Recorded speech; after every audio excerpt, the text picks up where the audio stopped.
मित्रों, आज पूरा देश गुरु गोविंद सिंह जी के साहिबजादों के बलिदान के इस पावन अवसर पर वीर बाल दिवस मना रहा है। बाल दिवस यह देश पहले भी मनाता रहा, परंतु प्रधानमंत्री जी ने वीर बाल दिवस यानी जो भारत के शौर्य का प्रतीक है उसे मनाने की घोषणा की थी और आज पूरा देश उत्साह के साथ, गरिमा के साथ उस बलिदान को याद कर रहा है। परंतु इसी अवसर पर एक दूसरी तस्वीर उभर कर सामने आती है जो हृदय में बहुत पीड़ा उत्पन्न करती है। बेलगावी में कांग्रेस के द्वारा जो आयोजन किया जा रहा है उसमें बीजेपी कर्नाटक की तरफ से एक ट्वीट जारी होता है जिसमें भारत के नक्शे में पाक अधिकृत कश्मीर और अक्साई चिन्ह गायब दिखता है। आप लोग इसको जाके चेक कर सकते हैं ट्विटर पे। कई बार इन्होंने इससे पहले भी किया है, डिलीट करने का प्रयास किया गया, कुछ ट्वीट्स डिलीट भी किए गए थे। और महत्वपूर्ण बात यह है कि महात्मा गांधी की फोटो के साथ लगा है। तो इसलिए आज के इस अवसर पर मैं अपनी वेदना व्यक्त करना चाहता हूं कि यह वो भारत देश है क्या इसी के लिए जिसके लिए राणा प्रताप ने घास की रोटी खाई थी, इसके लिए शिवाजी ने जान की बाजी लगाई थी, जिसके कारण रण में कूदी रानी लक्ष्मीबाई थी, जिसके कारण भगत सिंह ने फांसी गले लगाई थी, जिसके कारण गुरुपुत्रों ने अपनी जान लुटाई थी, और जिस भारत मां के टुकड़े करते तुमको लाज ना आई थी, उस भारत मां की यह छवि तुमने आज दिखाई है। अब इससे एक बात बहुत साफ हो गया है कि भारत को छिन्न भिन्न करने का स्वप्न देखने वाले शक्तियां, भारत को तोड़ने का ख्वाब देखने वाली ताकतों के साथ कांग्रेस के गठजोड़ की तस्वीर अब एकदम साफ हो गई है। भारत को छिन्न भिन्न करने वाली शक्तियों के साथ कांग्रेस की दुरभिसंधि का चित्र इस मानचित्र के साथ बिल्कुल साफ हो गया है। और यह बात हम केवल किसी एक आधार पर नहीं कह रहे हैं। कांग्रेस ने निरंतर इससे पूर्व भी भारत के नक्शे के साथ इसी प्रकार की छेड़छाड़ की है। 24 अक्टूबर 2024 को कांग्रेस की सबसे बड़ी सहयोगी दक्षिण भारत में डीएमके ने अपने ट्वीट में, आप देखिए पुनः एक बार, पाक अधिकृत कश्मीर और अक्साई चिन्ह गायब है। कांग्रेस के वरिष्ठ नेता ने श्री शशि थरूर ने 30 सितंबर 2022 को कांग्रेस के आंतरिक चुनाव का यानी अध्यक्ष पद का जो चुनाव हो रहा था उसके प्रत्याशी के रूप में जो अपना मैनिफेस्टो जारी किया, देखिए एक बार फिर ये ट्वीट डिलीट कर दिया गया था मगर इसके स्क्रीनशॉट्स अवेलेबल हैं। 30 सितंबर 2022 फिर पाक अधिकृत कश्मीर और अक्साई चिन्ह गायब है। राहुल गांधी जी ने 12 फरवरी 2020 को ट्वीट किया, कोरोना के समय जब कोरोना शुरुआत हो रही थी, एक बार फिर उसमें पाक अधिकृत कश्मीर और अक्साई चिन्ह गायब था। इवन आपको ध्यान हो, एक बार इन्होंने ट्वीट किया था जिसमें कि नॉर्थ ईस्ट ही गायब था, जिसको लेकर असम के मुख्यमंत्री हेमंत बिश्व शर्मा जी ने बड़ी कड़ी आपत्ति भी दर्ज की थी। फिर आप देखिए शशि थरूर जी का 21 दिसंबर 2019 एक बार फिर इसमें पाक अधिकृत कश्मीर और अक्साई चिन्ह गायब है। अब हम कांग्रेस पार्टी से बहुत सीधा और साफ सवाल पूछना चाहते हैं कि आज जो आपने एक्स पर पोस्ट किया है और पिछले समय में जब ये ट्विटर था तो जो आपने ट्विटर पर ट्वीट किए थे, उन सब में पिछले कई सालों से एक नहीं कई बार, इवन कांग्रेस की वुमेन्स विंग द्वारा भी एक बार ट्वीट किया गया था उस समय, उसमें भी यही स्थिति थी। लगातार भारत के अलग अलग हिस्सों को काट कर क्यों दिखाया जा रहा है? यह सिर्फ संयोग है या किसी व्यवस्थित भारत विरोधी प्रयोग का हिस्सा है? हम सीधे कांग्रेस से पूछना चाहते हैं कि यह लगातार भारत के हिस्सों को काट कर दिखाना ये किसके इशारे पर हो रहा है? क्या कोई सोरस सीक्रेट सर्विस से सिग्नल आ रहा है, या फिर कोई आपको लगातार अन्य भारत विरोधी शक्ति जिनसे कि आप अक्सर सुरताल मिलाते हैं, वो सात समुंदर पार से आपको कोई संकेत दे रही है? क्योंकि यहां पर विषय एक बार का नहीं है, यह विषय बारंबार का है और सिर्फ मानचित्रों का नहीं है। आप उन लोगों के साथ खड़े हैं, याद करिए सीए के आंदोलन के समय उन लोगों का समर्थन किया था जिन्होंने कहा था और कुछ ना कर पाए तो कम से कम चिकन नेक काट के नॉर्थ ईस्ट अलग कर देना चाहिए। सीए के आंदोलन में चिकन नेक काट के नॉर्थ ईस्ट अलग कर देना चाहिए का क्या लेना देना था? कांग्रेस उनके साथ खड़ी थी।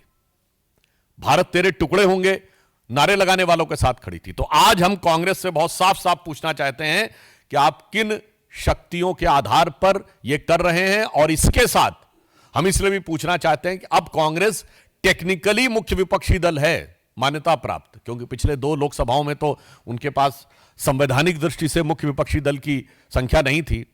तो जो कोई भी सांसद शपथ लेता है, आप सबने देखा होगा, तो क्या कहा जाता है? मैं भारत की एकता और अखंडता को अक्षुण्ण रखूंगा। तो कांग्रेस पार्टी और उसके नेता प्रतिपक्ष संविधान की शपथ का उल्लंघन कर रहे हैं कि नहीं?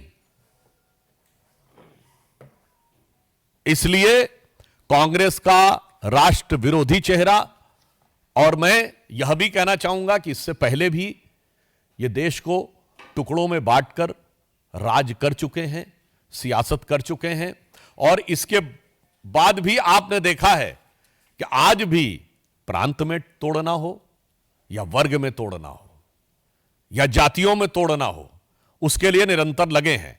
और यह बात मैं ऐसे नहीं कह रहा हूं, कांग्रेस के इसी कर्नाटक में जहां उनका कार्यक्रम चल रहा है, वित्त मंत्री डीके सुरेश जी का बयान याद है जब उन्होंने कहा कि साउथ इंडिया टैक्स ज्यादा दे रहा है, तो पत्रकार ने उनसे पूछा तो क्या आप अलग होने के बारे में सोचेंगे? उन्होंने कहा हां, हम अलग होने के बारे में भी सोच सकते हैं। यह कांग्रेस सरकार के वित्त मंत्री का दिया गया बयान है।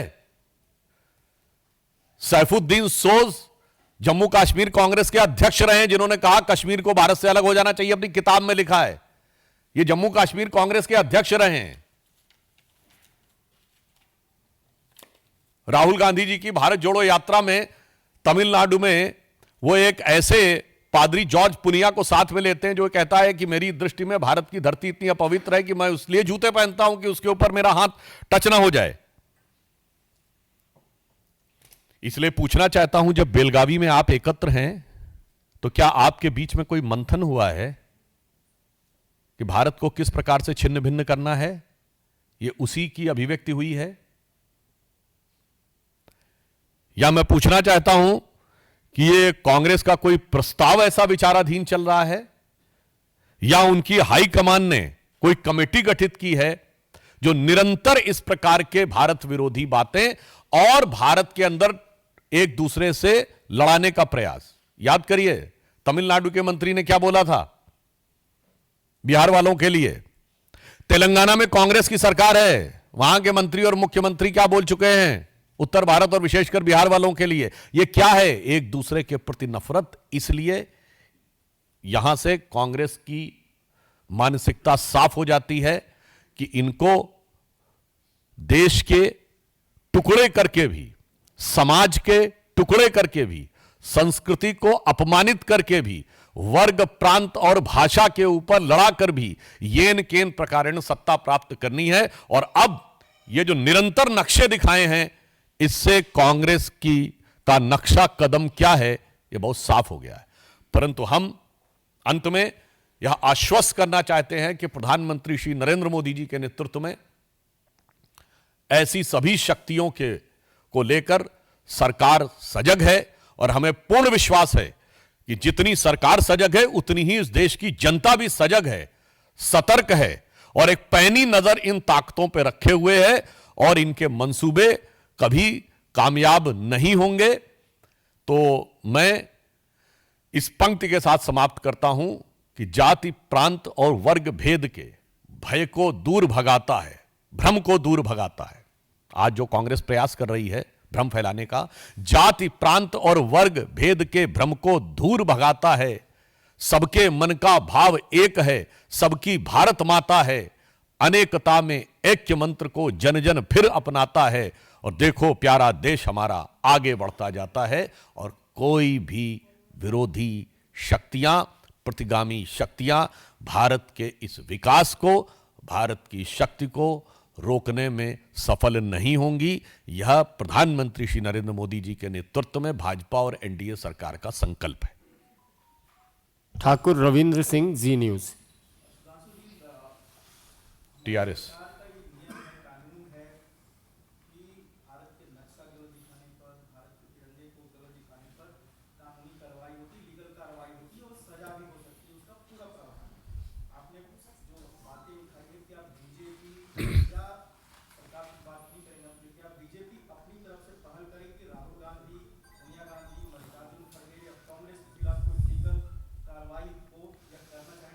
देखिए रवीन जी, मैंने अपने वक्तव्य में स्पष्ट कहा कि पहली बार कॉन्स्टिट्यूशनली 2 लोकसभाओं के बाद कांग्रेस के पास कॉन्स्टिट्यूशनली नेता प्रतिपक्ष का पद है। तो इस समय वो कॉन्स्टिट्यूशनल ऑब्लिगेशन से बंधे हुए हैं, वो संवैधानिक दायित्व से बंधे हैं। इसीलिए हमने उनसे सीधा सवाल पूछा है कि आपने किस आधार पर, किस प्रस्ताव पर, किसके इशारे पर यह किया है। सवाल संवैधानिक और नैतिक है, कॉन्स्टिट्यूशनल और मॉरल है और पॉलिटिकल है, यानी 3 चीजें हैं, पॉलिटिकल, मॉरल एंड कॉन्स्टिट्यूशनल, नैतिक, संवैधानिक और राजनीतिक। यदि इस प्रश्न का उत्तर कांग्रेस नहीं देगी तब फिर अन्य विकल्पों के बारे में भी विचार किया जा सकता है। आमोद राय, टीवी 9।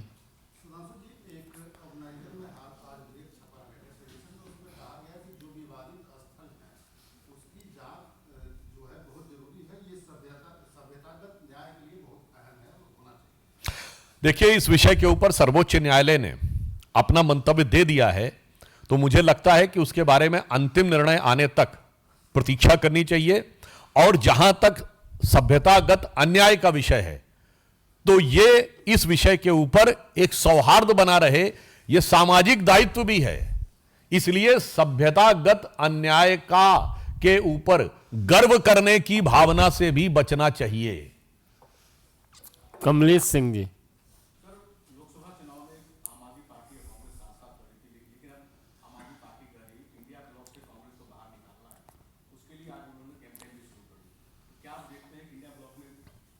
ये पहली बात तो मैं स्पष्ट कर दूं कि इंडिया ब्लॉक जैसी कोई चीज पार्लियामेंट में अस्तित्व में नहीं है।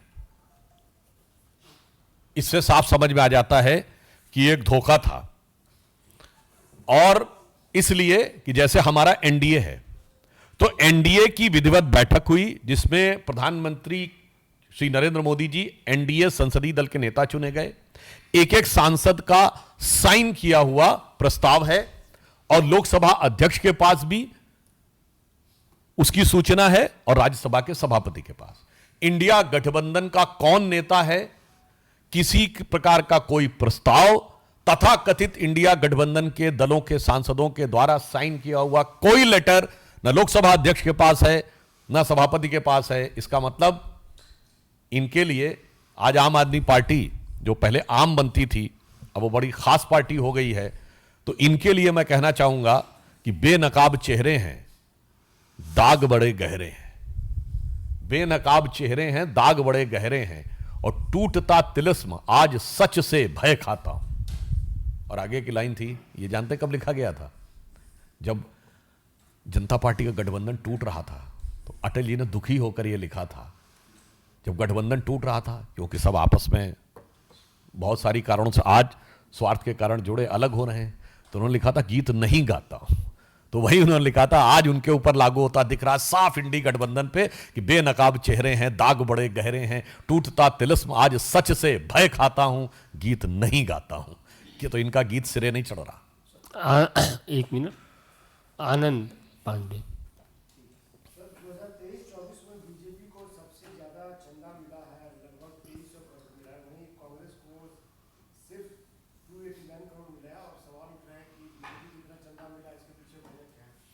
देखिए, पहले तो आप जो सूचना है इसका किस आधार के ऊपर स्रोत है, और अब तो इलेक्टोरल बॉन्ड के जजमेंट के बाद सारी चीजें ओपन पब्लिक डोमेन में है। अब तो सवाल यह भी पूछना चाहिए कि कांग्रेस को इससे पूर्व में, हमारी तो कितने राज्यों में सरकार है, 19-20 राज्यों में, और तीसरी बार केंद्र में सरकार है। कांग्रेस शासित जिन राज्यों में उनको मिला है, जो इलेक्टोरल बॉन्ड से सामने आया था, आज तक उन्होंने उसका जवाब नहीं दिया है।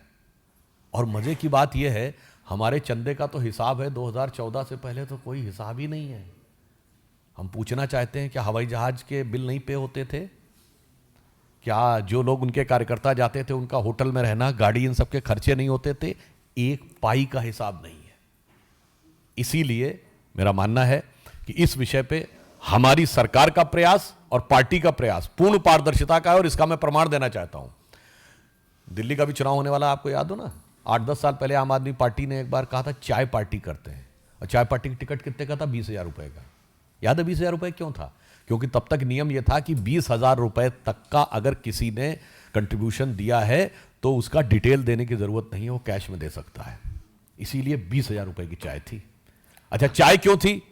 20,000 में तो खाना भी खिलाया जा सकता है, खाने में तो काउंटिंग हो जाएगी कि कितने लोगों ने खाया। चाय में कोई काउंटिंग नहीं हो सकती कि कितने लोग आके पी गए। हमारी सरकार ने, मोदी जी की सरकार ने आने के बाद उस 20,000 को 2,000 कर दिया। अब चाय पिलाना मुश्किल हो गया है चाय वाले ने जिस मुकाम पे पहुंचाया है। मोहित भट्ट। अखिलेश यादव बार-बार रोज एक ट्वीट करते हैं कुंभ को लेकर। आज भी उन्होंने ट्वीट करा है और कहा है कि सिर्फ खंबे हैं महाकुंभ में, उनके तारे नहीं है। डेली अखिलेश यादव कुंभ में जो इतना बड़ा संगम होने वाला है उस पर अटैक कर रहे हैं और सवाल पूछ रहे हैं बीजेपी। देखिए, कुंभ भारतीय संस्कृति का ही नहीं, विश्व का सबसे बड़ा आयोजन है। दुनिया में कोई ऐसा आयोजन नहीं है। मौनी अमावस्या को एक अनुमान के अनुसार 4 करोड़ से 4.5 करोड़ लोग आ सकते हैं। दुनिया में कोई ऐसा एग्जाम्पल नहीं है जहां एक दिन में इतने लोग आए without any invitation, without any persuasion, without any advertisement. तो यह भारत की नैसर्गिक शक्ति का प्रतीक है। मगर क्या बताएं, जिन्होंने टोपी कोई दूसरी पहन रखी हो, जिनके ऊपर लाल रंग का प्रभाव कुछ ज्यादा हो, वो भारत के वास्तविक स्वरूप को नहीं दे सकते। और मैं पुनः एक बात और कह देता हूं, अखिलेश यादव जी पढ़े लिखे हैं, वो एक बार जाके इस बात को पुनः चेक कर लें। हमारा कुंभ का मेला 12 वर्ष में एक बार होता है, जुपिटर की साइकिल पे। 200-300 साल पहले किसी को जुपिटर की साइकिल नहीं पता थी। तो प्रयाग का कुंभ तब होता है जब बृहस्पति वृष राशि में होते हैं, चंद्रमा भी वृष राशि में होते हैं और सूर्य मकर में होते हैं। सेलेस्टियल क्लॉक से होने वाले दुनिया के सबसे बड़े आयोजन में जो कोई व्यक्ति गलती देखना चाहे तो मुझे लगता है उसकी दृष्टि का दोष है, और उसे दृष्टि दोष के निवारण के लिए कुछ पूजा पाठ अनुष्ठान कराना चाहिए। संदीप दीक्षित ने एक बड़ा आरोप लगाया है पंजाब सरकार, केजरीवाल पर आरोप लगाया है। उन्होंने कहा है कि मेरे निर्वाचन क्षेत्र की और मेरे घर के आसपास की जासूसी होगी। साथ में इसके साथ एक और है सर, उन्होंने ये भी आरोप लगाया है कि पंजाब से कैश आ रहा है और 21-21 रुपए लोगों को बांटे जा रहे हैं। पंजाब से विज्ञापन देखिए, बहुत गंभीर बात है, क्योंकि इस प्रकार की बातें भी आई हैं कि पंजाब सरकार से विज्ञापन हो रहा है। क्या सत्य है यह तो पता चलेगा, परंतु पंजाब सरकार क्या कर रही है, यदि यह आरोप सही है, यह तो उन दोनों के बीच की आपस की बात है। यदि उस पर जासूसी का आरोप है और वास्तविकता यह है कि पंजाब में जब से आम आदमी पार्टी की सरकार आई है तब से कानून व्यवस्था वहां ध्वस्त हो गई है। सिद्धू मूसेवाला के मर्डर से लेके अभी पवित्र स्वर्ण मंदिर के गेट के ऊपर पूर्व उप मुख्यमंत्री सुखबीर सिंह बादल के ऊपर जिस ढंग से अटैक हुआ, मुझे लगता है कि आम आदमी पार्टी का यह नेचुरल कैरेक्टर बन गया है कि सरकार चलाने के अलावा वो सब काम करते हैं। और जो योजना की आपने बात कही, एक महत्वपूर्ण बात कहना चाहूंगा कि वैसे तो सारे वादे ये झूठे ही करते हैं। आज तक एक भी वादा सही नहीं निकला। और वो जो पुराना गीत था, शायद दिल्ली की जनता वो कह रही है ना, वादे पे तेरे मारा गया बंदा मैं सीधा साधा। मगर जो ये तथाकथित योजना, इसमें आपने एक बात देखी कैसे संगति का दोष आ जाता है। इस पे लिखा हुआ केजरीवाल कवच, जाने आपको, देखा आपने? केजरीवाल कवच लिखा। केजरीवाल जी क्या है आज की डेट में सरकार में? ना वो मुख्यमंत्री हैं ना वो मंत्री हैं। ना संसदीय विधायक दल के नेता हैं, चीफ विप तक नहीं है। तो सरकारी योजना यदि आप कहने का प्रयास कर रहे हैं तो उसमें गैर सरकारी व्यक्ति का नाम कैसे हो सकता है? और जब यह कहा जाता है कि ऐसी कोई सरकारी योजना नहीं है तो इसका मतलब आज विज्ञापन भी झूठा साबित हो गया। या ये वही संगति का प्रभाव है कि मनमोहन सिंह जी सरकार चलाते थे और फोटोवा पे बड़ी बड़ी फोटो सोनिया गांधी जी की होती थी। देखिए, इसे कहते हैं कि नई राजनीति का दावा करने वाले केजरीवाल जी, शायद कांग्रेस वाले उनसे कह रहे होंगे कि रफ्ता रफ्ता वो मेरी हस्ती का साया हो गए।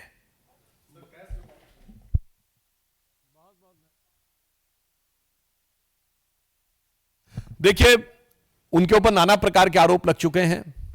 कोई ऐसा आरोप नहीं बचा है जो आम आदमी पार्टी के किसी नेता, विधायक, मंत्री पर न लगा हो। फर्जी डिग्री से लेके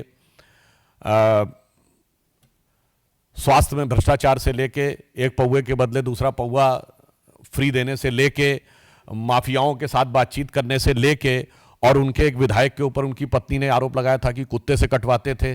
तो मुझे लगता है इतने विविध प्रकार के आरोप लग चुके हैं, तो हो सकता है उसी आरोपों की श्रृंखला में यह भी एक आरोप हो, तो कोई नई बात नहीं है, क्योंकि ये नई राजनीति के नए नए चेहरे हैं जो आम आदमी पार्टी के द्वारा आज दिखाई पड़ रहे हैं।